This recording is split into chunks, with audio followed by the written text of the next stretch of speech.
Соёлын их сургуулийн дипломыг шалгуулж болдгоо эсвэл одоо наашаага эргэж байгаа дууч байж болно шүү дээ. Сонирхож байгаа дууч зөндөө байгаа залуучууд. Тэднээс яг ямар замаар хамгийн одоо хурдан гэхээсээ илүүтэйгээр хамгийн одоо яг зөв замаар явал ямар замаар явах вэ?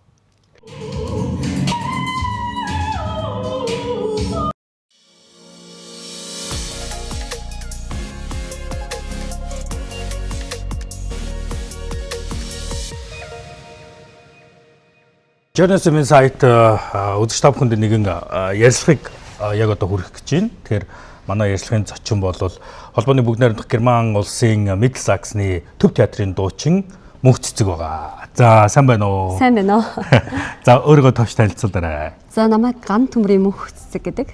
Холбооны бүгд найрамдах Герман улсад ирээд одоо 12 дахь жилдээ ажиллаж, амьдарч, уран бүтээлээ төрөж байгаа. Уран бүтээлч байна.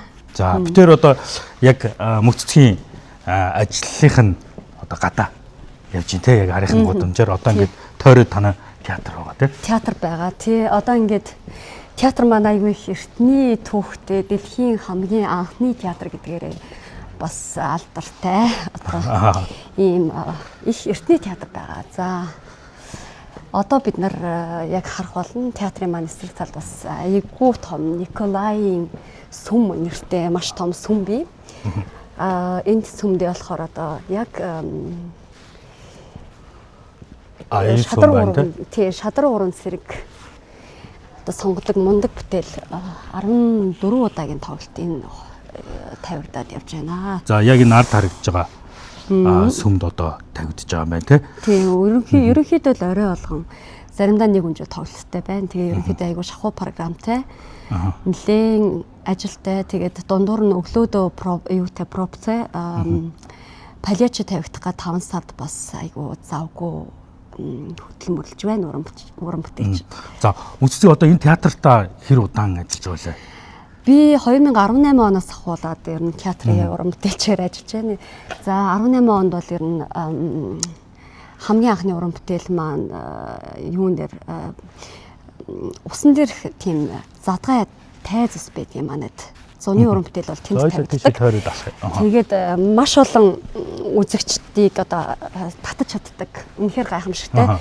Яа тэгэхээр германч угаасаа ер нь цаг агарын үед ч гэсэндээ тэгээд байгалийн үед ч гэсэндээ сайхан учраас яг гадаа уран бүтээлүүд бол үзэгчдийг маш их татдаг. Эдгээр өөрсдөө бас гадаа байх, байгальд байх, наранд байх дуртай хүмүүс учраас одоо яг энэ дээр бол манай театр харагдаж байна. За яг энэ бол театрын төв барилга. Тэгээд та бүхэнд бас би дүрсийн тусдан тавиад харуулж байна. Тоглолт бол яг энэ эсрэг талынх нь за энэ сүмийн одоо танхимд болдог гэж ойлголоо тий. Ерөнхийдөө энэ үзэгчид их татсан мюзиклийн уран бүтээлүүд болон симфони хөгжмийн уран бүтээлүүд бол ерөнхийдөө энэ Николаийн сүм тавигддаг байгаа. Тэгээд маш их олон үзэгчид ерөнхийдөө битүүл байдаг да. Ер нь бол дуучнаар яаж ирсэн замналыг чинь бас хоёлаа ярина. Гэхдээ тэрийг бол дотор орж байгаа ярил илүү сонирхолтой байх гэж бодлоо. Тэгээ Мөнх Цэцгийн одоо ажлынх нь өрөөлөө хамтдаа орцгоё тий. Тэгээ энэ дээр бас нөгөө юу байгаа юм л да. Дээшээ ингэж харуулах юм бол энэ 1800 оны 11 сарын 24-нд Карл Мария фон Веберийн эхний дуур энд ингээд уран бүтээл одоо жинхэнэ амжилттай тоглогдоод тавигдчихсан гэсэн нэг бичвэр байгаа. Тэгэд энэ их бас надад аягүй сайхан санагдчихсан. Яг сургуулаа тэр хүний нэрмжил сургуулийг төгсөөд тэгээд энэ хүний уран бүтээл бас ингээд тавигджээ гэд. Ингээд сайхан санагдж байла. За сүүлийн 4 жилийн туршид бол бид нар мюзикл бас тавьж байгаа. Залуу уран бүтээлч гэхээс залуу нөгөө үзэгчдийг татахын тулд бид нар тэгж ажиллаж байна. Тэгээд дээрэс нь мюзикл ерөнхийдөө жилд ойролцоогоор 2-3 удаа мюзикл тавигдаж байна. Тэгээд дээрэс нь оперета бас дөрийн уран бүтээлүүд бол мэдээж тавигдана. Бидний урын санд гол урын сангууд одоо нэг ийм. Тэгээд дээрэс нь концертны уран бүтээлүүд бас тавигдаж байгаа. За одоо яг энэ бас энэ хойдолт битэрийн хойдын бичвэр харагдаж байна те. Тийм энэ болохоор яг бичигдсэн байгаагаар бол дэлхийн эртний театруудын нэг тийм ингэж бичсэн байгаа нь тийм. За хоёлоо орно. За энэ өрөө болохоор бидний өрөө байгаа. Эмэгтэй уран бүтээлчдийн өрөө байгаа. За тэгээд одоо тавигдах чад өөр бол палиачид өөр байна. Одоо яг хэрэгжилж байгаа нотнууд энэ өөр байна. Ингээд илүү нотнууд ол ийш ингээд хийчдэг. Тэгээд дээрэс нь өдөр тутмын гараан дээр зориулж нүрээ бодно. Тэгээд ерөнхийдөө дүртэй нүрэ бодолт бол маск дээр одоо маскны өрөөнд буюу яг нүүр бодгийн өрөөнд дээр үндсэн өрөөнд бол явагддаг байгаа. Мөнгөцгийн ажил өглөөний хэдэн цагт эхэлдэг? Ер нь бол өглөөний проб бол 10 цагт эхэлдэг. Тэгээд ерөнхийдөө 3.5-аас 4 цагийн ажилтай. Тэгээд орой болохоор 4-5 цаг хоолойгоо амраагаад оройныхоо уран бүтээлд гардаг. Орой тоглолттой бол тоглолтондоо орно. Тоглолтгүй бол сцен юм уу музикалны проб явагддаг. Тий. Нүдэнд юм орчин. Тоороод байгаа юм шиг. За яг бид хоёр одоо Middlesex-ны Төв театрын тайзан дээр сууж байна тийм. Одоо мөнгөцгийн одоо ажлын жинхэнэ одоо талбар юм да. Тийм. За энэ театрынхаа бас юу ярьсан шүү дээ, хоёлаа нэлээд эртний театр гэл тийм. За мөнгөцөг одоо яг дуучин болсон талаараа яагаад энэ дуучин мэргэжийг сонгосон, Монголд бас солиорлогын их сургуулийг дуулаачаар төгссөн тийм. За энэ цагаас эхлэх үү? За тэгээ ерөнхийдөө одоо багын л дуулдаг хүүхдээс нь л та. Тэгээд одоо энэ багш нарын манд одоо гавья, хүч гавья л гэж хэлэх гээд энэ хамгийн түрүүнд орж ирж байгаа юм. Ерөнхийдөө миний аав дуулдаг одоо дуучин хүн байсан. Тэгээд яг л сургуульд ордог жилээс ахуулаад дуулаад эхэлсэн.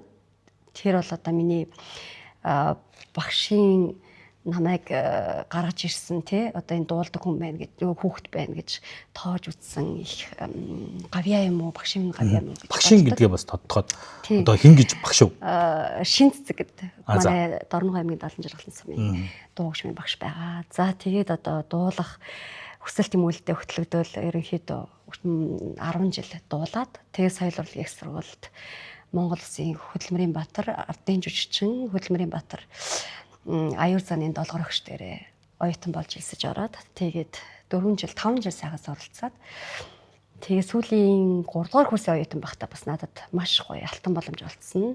Цэргийн дуучин Эрдэмийн чуулгын 80 жилийн ой болж таарад. Тэгээ манай ангиас 3 охин очиж ирсэн. Тэгээд бид 3 оюутан цагаас ахуулаад ажиллах аюу том боломж олцсон. Тэгээд цэргийн дуучин Эрдэмийн театртаа 2 жил ажиллаад ерөнхийдөө өөрийнхөө уран бүтээлийг ерөнхийдөө өөрийнхөө чадварыг дээшлүүлж гадагшаа явах, суралцах одоо юутэй хүсэл эрмэлзэлтэй байсан. Тэрнийхээ дагуу бас наша холбооны бүгд найрамдах Герман улсад ирж Дрезден хотын хөгжмийн дээд сургуульд ирсэн ороод тэгээд 16-аас 20 оны хооронд суралцаад дахиад 4 жил. Тий. Сөөс хэдэн жил? Сөөс 5 жил гэдэг тий. Ингээд 9 жил сурсан. Тий. Тэгээд 20 онд төгсөд бас айгүй сайн тохиолдлоор яг 3 дугаар курсын оюутан байхдаа надад бас айгүй сайхан 2 дугаар курсын оюутан байхдаа боломж олдоод. За. Энэ театртаа зуны том хөтөлбөр дээр зуны тоглолт бол маш их ачаалттай л да энд. Тэгээ дээрэс нь экстра яг тийм нэг хоор хэрэгтэй байдаг байхгүй юу? Хоорын уран бүтээлчтэй маш олныг авдаг. Тэрэн дээр нь боломж олдоод театр дээр шалгуулад тэгээд 102 яг 2 дугаар курсын оюутан байхдаа ажиллаж байла. Тэрнээс хойш бас 2 3 ч дөрийн уран бүтээлд ороод ажиллаад тэгээд зочин уран бүтээлчээр ажиллаад байгаа юм л да. Тэгээд 20 онд яг нэг шанс гараад. За. Тэгээд энэ дээр шалгаруулалтанд оролцсон. Яг энэ тайзан дээр дуулсан. Тэгээд шалгаруулалтанд тэнцээд тэгээд яг үндсэн ажилтнаар одоо ажиллаад 6 жил гарan болж байна.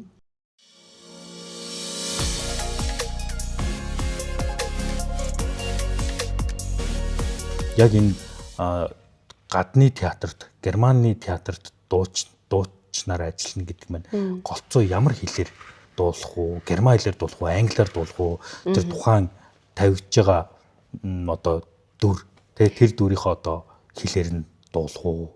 Ерөнхийдөө яг уу Герман бол өөрийн одоо сонгодог урлагийн том төлөөлөл орны хувьд, Европын орны хувьд бол Герман уран санд бол маш их олон бүтээлтэй. Мэдээж одоо үе үечлээд ингээд маш их ариун уран сантай. Дээрээс нь яг уу Италиар тавигдж байгаа дөрүүд байна. Францаар тавигдж байгаа дөрүүд байна. Тэгээд ер нь голцоо герман хэл дээрээ тавьж байна та. Дөрөө уран бүтээлүүдээ юм. Яг Германд одоо за Европт гэж яриа байлаа те. Европт яг энэ дуурийн дуучин за мэрэгжлийн энэ дуучнаар ажилдаг Монгол одоо дуучид ер нь хэр олон байдаг вэ?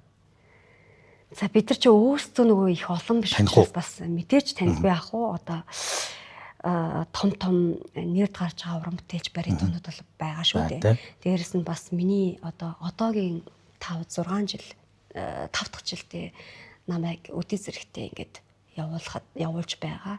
Миний одоо сайхан багш Самбугийн Аяна гэдэг хүн уран бүтээлч бас амьдарч байна. Итали улсад бас Италид бас сонгодог урлагийн нэгэн том төлөөлөлөд ингээд ажиллаж амьдарч байна. Манай Монгол уран бүтээлч нар бас дэлхийн ирээ гэд гараад хэллээ. За мэдээж сонгодог тал дээр бол бүр дэлхийд одоо ингээд дээгүр бичигдэж байна. Тэгээ би бас яг баяртай байна. Зөвхөн баритон биш те. Одоо чиний яг одоо айлт театр хоолойнууд байдаг шүү дээ. Аль нэлээ. Одоо энд бол ерөнхийдөө бүр ингээд наривчлаад салгаад ярьдаг тий. Минийх бол яг lyrische coloratura гэдэг coloratura sopran гэдэг юуд англиад багтах хоол. Одоо бол би бас шал өөр юм асуу. Одоо Германд жишээ нь эмчнэр их ирж ажиллаж байна л да Монголоос. Совилогч нар байж байна те бас Ausbildung хийж байна. Эмчнэр бол ирээд диплом шалгуулад ингээд Монголын дипломыг яаж зөвшөөрч байна. Эмчнэрээ соёл урлагийн сургуулийн дипломыг шалгуулж болдгоо эсвэл одоо наашаага ирэх гэж байгаа дууч байж болно шүү дээ. Сонирхож байгаа дууч зөндөө байгаа залуучууд. Тэднээс яг ямар замаар хамгийн одоо хурдан гэхээсээ илүүтэйгээр хамгийн одоо яг зөв замаар явал ямар замаар явах вэ? Чиний өөрийн чинь туршлага. Миний одоо өөрийн туршлага гэх юм бол би яг сурайл гэж бодож ирсэн. Яг тэрүүгээрээ энэ дээрээ хилээ эхлээд суралцаад тэгээд сургуульд ороход бол яг л соёл урлагийн сургууль бусад ингээд хөгжим бүжгийн сургууль бусад сургууль яг яаж явагддаг нөгөө шалгаруулалтын зарчим байдаг шүү дээ. Эсэлтийн тэгээд дээрэс нь өөрийнхөө яг уран чадвараараа ордог яг л тэр шалгалтыг бас өгдөг. Тэгээд давхар хэлний мэдлэг байдаг. Тэгээд хэлний мэдлэг бол ерөнхийдөө миний ойлгосноор бол одоо тийм одоо чухал биш. B2-тай байх ёстой, сертификаттай байх ёстой. За уран чадварын шалгалт гэдэг бол хамгийн одоо чухал. Мэдээж бол театрт уран бүтээлчээр ажиллах гэсэн уран чадварынхаа шалгалтыг өгнө. Дээрээс нь яг сургуульд сурах юм бол бас л тэр шалгалтаа өгнө. Тий. За ингээд Германд гэх юм уу Европын оронд мэрэгчлэрээ ажиллаж амьдарч бас болж байна тий. За маш их баярлалаа. Тэгээд за хоёлаа бас энэ дүрээд ингээд ярьслага өндөрлөе. Тэгээд чиний цаашдын уран бүтээлд өндөр амжилт хүсье. Гэр бүлд нь бас ад жаргал сайн сайхныг хүсье. За маш их баярлалаа. Тэгээд маш их баярлалаа.